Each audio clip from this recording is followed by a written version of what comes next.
Sebanyak 71 nelayan yang terjebak di ujung jembatan X dermaga tambang pasir besi milik PT Sumber Baja Prima di Desa Buniasih, Kecamatan Tegal Buleut, Kabupaten Sukabumi, Jawa Barat berhasil dievakuasi, Kamis, 17 Oktober 2024. Desiana Kartika Bahari, Kepala Kantor SAR Jakarta menuturkan, 71 nelayan tersebut dievakuasi dalam keadaan selamat.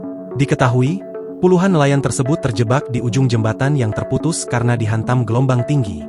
Mengutip tribunjabar.id, proses evakuasi dilakukan menggunakan 2 helikopter jenis Karacal dan Super Puma milik TNI Angkatan Udara serta menggunakan perahu nelayan. Total ada 50 orang yang dievakuasi lewat jalur udara. Sisanya dievakuasi menggunakan kapal nelayan. Kurang lebih 50 orang berhasil dievakuasi melalui jalur udara menggunakan helikopter dan 21 orang dievakuasi menggunakan kapal nelayan, serta seluruh korban dalam keadaan selamat pada pukul 15.55 waktu Indonesia Barat, ujar Desiana. Sementara itu, 1 dari 3 orang yang hanyut terbawa ombak telah berhasil ditemukan.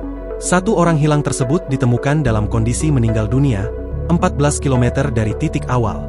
Korban ditemukan tim SAR pada pukul 8 waktu Indonesia Barat terdampar di bibir pantai.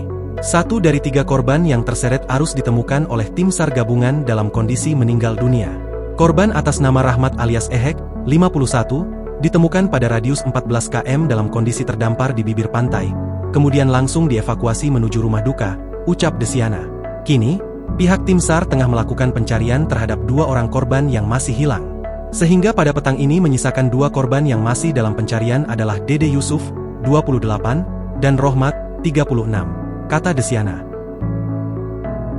Download Tribun X sekarang, menghadirkan lokal menjadi Indonesia.